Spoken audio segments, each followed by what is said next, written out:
Monika Kryemadhi vendosi të heqë kostumin e politikës për të hapur një tjetër kapitull në jetën e saj.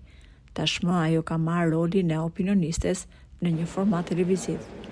Monika ka thënë se fillimisht fëmijët i thanë që të mos bëjë pjesë këtij formati, sepse ajo është e drejtë për drejtë në atë që thotë dhe ndoshta mund të lëndonte lojtarët.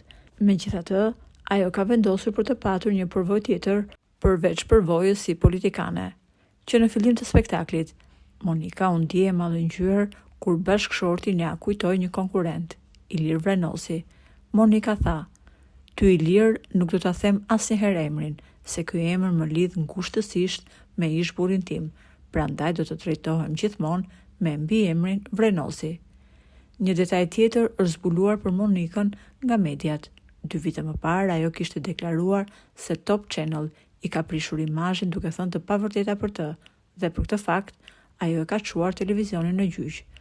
Në gjyq ajo i ka kërkuar 400.000 euro këtij televizioni për prishje imazhi.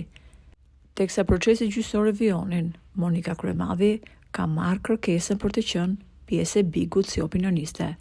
Fakti që ajo e ka pranuar këtë ofertë ka treguar se mosmarrveshjet mes saj dhe këtij televizioni janë sheshuar dhe Monika është tërhequr nga gjyqi dhe dëm shpërblimi 400.000 euro që ka kërkuar.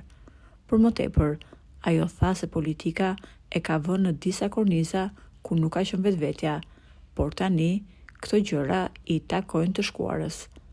Me sa duket, mes Monikës dhe televizionit kombëtar është vendosur paqja. Po ju, si e shihni Monikën si opinioniste?